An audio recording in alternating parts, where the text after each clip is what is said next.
व्याप्तमेन चराचरं तत्पदं दर्शितमेन तस्मै सद्गुरुवे नमः।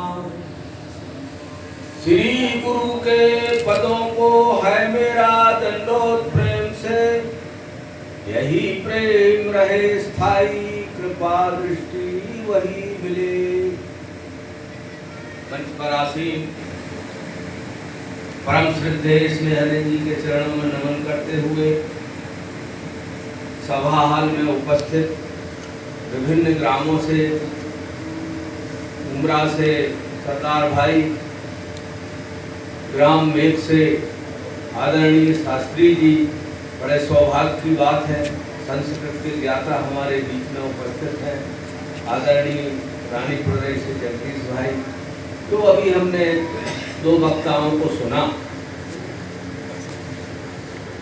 अभिन्नात्म स्वरूप सज्जनों शक्ति स्वरूप देवी है। ये मनुष्य शरीर जानने के लिए आया है, जानने के लिए आया है और जानना की आवश्यक है। बिना जानने से भ्रम मुक्त नहीं हो सकता।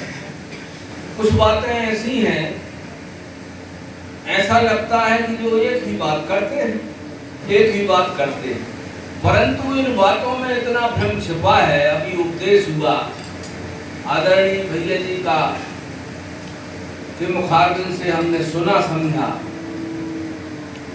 तो ऐसा लगता है अजीब सी बात, परंतु इन सबको जानने की आवश्यकता है। भगवान कृष्ण जी ने, ये तो सबको मालूम है, श्रीमान जी विराजमान जी 70 वर्ष के हो गए, 70वीं जन्म तिथि यानी जन्म महोत्सव हम मना रहे, बड़े हर्ष और सौभाग्य की बात है। तो परमात्मा से हम सबकी ओर से निवेदन है, आप सत आयु भी पार करें। लोग कहते हैं सत्यायु पार, सत्यायु हो गए, सत्यायु नहीं, हमारी तरफ से सत आयु पार हो और ऊपर जावे। तो ये तो हमारा आग्रह है परमात्मा से। पर उसी के स्वरूप परमात्मा से की चर्चा करते हैं जो सर्वशक्तिमान, सर्वशक्तिमान है, क्योंकि हमको जो कुछ भी प्राप्त हुआ है वो उस विश्वरूप से ही हुआ है। तो आगे चर्चा हम करते हैं सार्थक मानव मात्र के कल्याण के हेतु से हम जो अवतारी पुरुष हुए हैं, मानव मात्र के कल्याण के लिए उनका अवतार होता है और मानव मात्र की बुद्धि का भ्रम निवारण करने के लिए होता है। ये भगवान स्वयं कृष्ण जी कहते श्रीमद् भगवद गीता में, हमारा भ्रम किस बात को जानने से भ्रम निवारण होगा। तो भगवान कृष्ण जी अर्जुन को समझा रहे हैं, अर्जुन तो निमित्त मात्र है, हमको समझना है उस बात। भगवान कृष्ण जी कहते हैं जिसका ज्ञान होने से छूटेगा भाव बंध से, वो ज्ञान विज्ञान कहता हूँ अद्वैत तुम। अरे अर्जुन, जिसके जानने से, जिस विश्वरूप परमात्मा के जानने से, जिसके जानने से यानी विश्वरूप परमात्मा के जानने से, इसके जानने से वो भ्रम जाता है। अब ये भ्रम ही तो हमको फंसाता है। और जिस ज्ञान से जाना जाता है वो गहरे से गहरा ज्ञान है, तो सबसे गहरा है विश्वरूप परमात्मा। यानी उसको समझने में बड़ी गहराई लगती है, बड़ी गहराई लगती है, परंतु वो गहराई लगती है यानी हमारी बुद्धि जब विकसित होती, हमारी बुद्धि में सदगुरु की बुद्धि का जब प्रकाश आता है, तब कहीं ये बात समझ में आती परमात्मा के स्वरूप को जानने। नहीं तो बात वही है।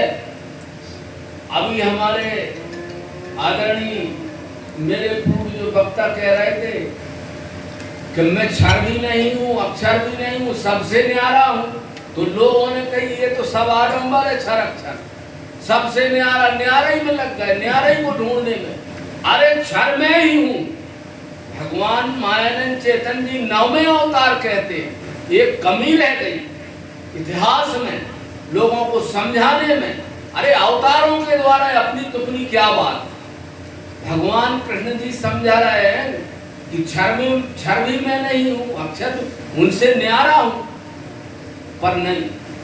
अष्टम अवतार 9वें अवतार भगवान मायानंद चेतन जी आए, वो पूर्ण अवतार और अवतारों के अवतार आए तो वो कहते दृश्य साकार वो ही है निराकार भी वही, दोनों का धाम भी है वो जिसको सर्वे का।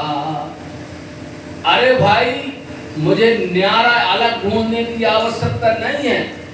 वो कहते हैं दृश्य माने दिखने वाला जो भी चराचर दृश्य है वो भी मैं ही। दृश्य साकार वो ही है निराकार भी वही। यानी जो साकार है वही तो निराकार है। अरे साकार से